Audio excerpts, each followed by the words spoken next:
Commissioner.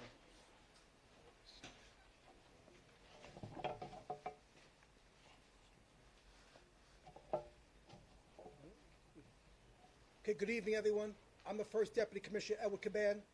We are here to discuss the results of a major investigation conducted by members of the Patrol Services Bureau with the focus on the presence of counterfeit goods along the Canal Street corridor.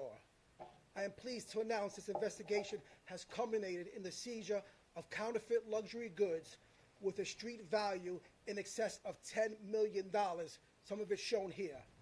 I will now turn it over to Chief of Patrol, Jeff Madry, to share further details.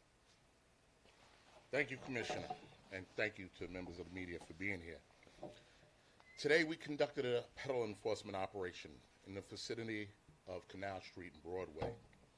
At this location, we received numerous complaints from small businesses, local bids, community residents, and the manufacturers of these high-end goods you see.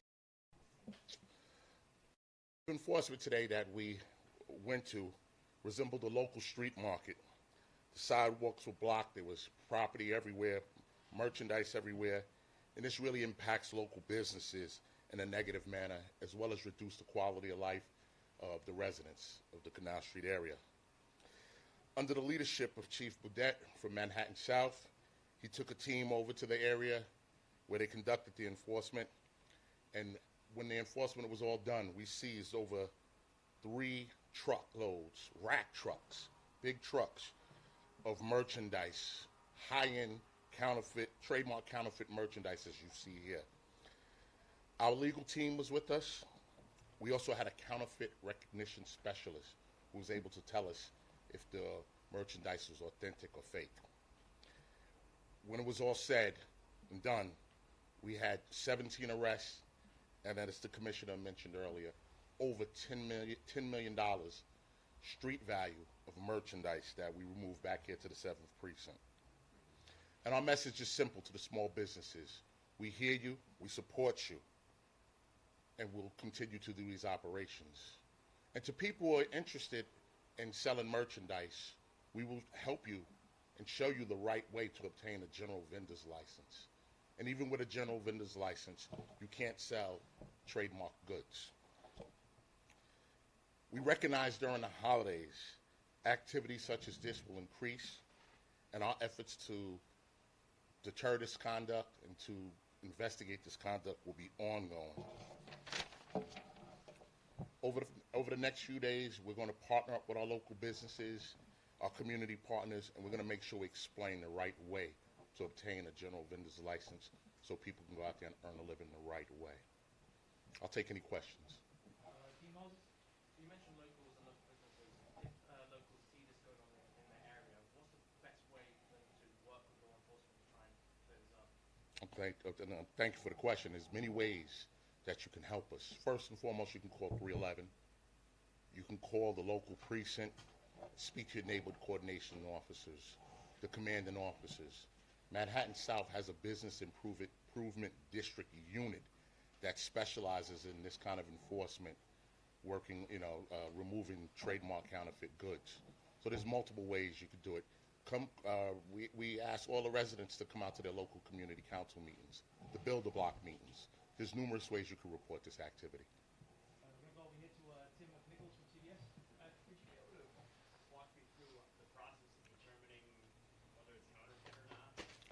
Sure, and I'll tell you the steps, but of course we have our counterfeit recognition specialist who could actually, listen, this looks good to me, but that's why we have a specialist who comes, who works for the companies to tell us exactly what's good, what's authentic, and what's not.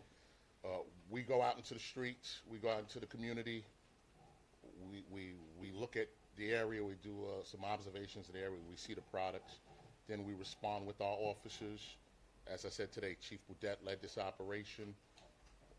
We stopped the person who's responsible for it, and at that point, our counterfeit recognition specialist will come. He will look at he or she will look at the property and say, this is not authentic. This is a knockoff bag. This is a fake pair of sneakers. And at that point, we make the arrest. Chris Jose from NBC. Chief, you mentioned 17 arrests. What kind of charges are they facing? The top charge is trademark counterfeiting, property over $1,000, which is a felony.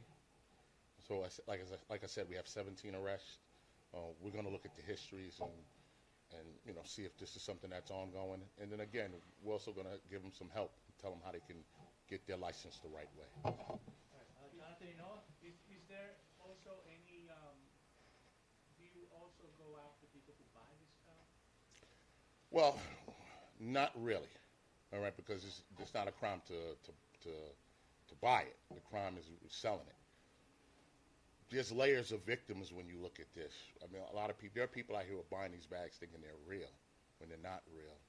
You're talking about the companies, the actual companies who manufactures these products. You're talking about small businesses. You're talking about local residents. You're talking about passerbys. There are layers of victims with this crime. It's not a victimless crime.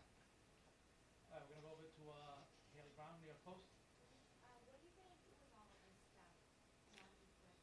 All the stuff gets vouchered. We have to account for everything. So this is probably, some poor cop or poor sergeant are going to be probably here for 2 days counting everything, documenting everything, and then we eventually remove it to our storage warehouses, and then our property specialists deal with it from there. So will it be destroyed eventually? I'll get back to you exactly what they do with it. Do we have any other on-topic questions? Anybody else? Good. Thank you, everyone. Thank you. Thank you to the members of the media. Thank you.